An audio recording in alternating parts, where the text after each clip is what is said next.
國家識見閱讀計劃咧，我相信係一個相當好嘅一個咁樣嘅教育計劃咧，令到小學生咧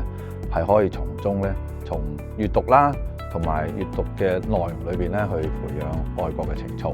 因為國家有好長嘅歷史同埋好大嘅福源啦，計劃裏邊嘅閱讀可以咧令到學生回到我哋嘅祖國嘅大地上邊啦，由今天重溯到去古代。我哋嘅種種愛國嘅情操，俾佢哋一個學習嘅機會，亦都有好多嘅榜樣，佢係可以跟住去學嘅。另外咧喺閱讀計劃裏邊咧，我哋嘅學生咧，佢知道我哋國家有幾大咧，亦都歷史有幾長咧，亦都因此會知道咧，其實成個國家咧係面對好多嘅國安嘅問題。其實國家安全唔單止係政治軍事方面嘅，亦都有好多，包括我哋嘅衣食住行，都同國家安全有關嘅。咁同學們翻到屋企食飯嘅時候咧，要關注我哋食嗰碗飯嗰粒米咧，其實裏邊係包含住我哋國家安全嘅元素。透過呢個計劃咧，我哋係可以從宏觀啦，或者係微觀咧，俾學生知道咧，我哋國家嘅點點滴滴，從而咧去明白今日國家面對緊嘅一個點樣嘅一個局勢。而作為一個國民，哪怕係一個小學生咧，佢應該有咩責任咧？係為國家作出貢獻嘅。國家識見閱讀計劃咧，學習嘅過程係閱讀嘅。咁老師方面可以點樣去準備為呢個計劃同學生互動一下呢？咁我諗都係翻到嗰句名言啦，就係讀萬卷書，行萬里路。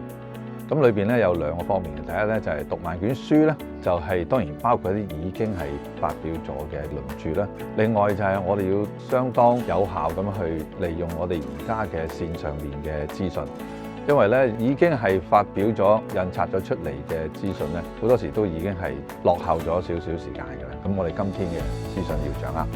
咁呢個係書面上面啦，又或者可以從閱讀上面咧去知道。今時今日咧，仲有一個好處就係我哋其實係足不出戶就可以行萬里路嘅。咁因此老師應該係好好地利用我哋能夠掌握到嘅視頻啦，同埋好多我哋國家而家由中央到地方，由最繁華嘅城市去到最偏僻、最貧困嘅村落，我哋都有好多呢啲咁嘅視頻咧係可以用嘅。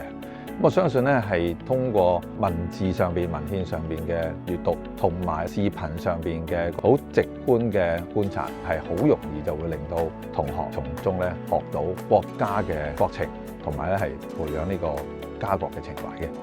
老師喺利用啲咁樣嘅咁新嘅資訊，特別係啲即係視頻咧，又或者係線上嘅資料嘅時候咧，老師有一個責任嘅，就係為同學篩選啲可靠嘅資訊。因為喺呢個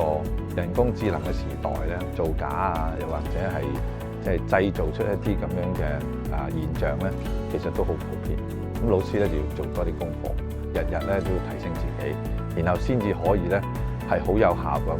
為我哋嘅同學服務嘅。我期待咧同學參加完呢個閱讀計劃之後咧，第一首先係培養出閱讀嘅習慣同埋興趣啦。閱讀咧係包括讀書啦，又或者係通過我哋嘅手機或者係我哋而家嘅線上邊嘅工具去獲取更多嘅知識，同埋咧亦都係學會咧開闊自己眼界，千祈唔好咧將自己嗰個知識領域局限喺課堂上邊，喺考試測驗上邊，然後咧主動啲通過多媒體嘅好多工具咧去獲取國家嘅最新嘅資訊。咁呢個咧我相信就係我好希望同學可以喺今次嘅閱讀計劃裏邊咧係學到嘅。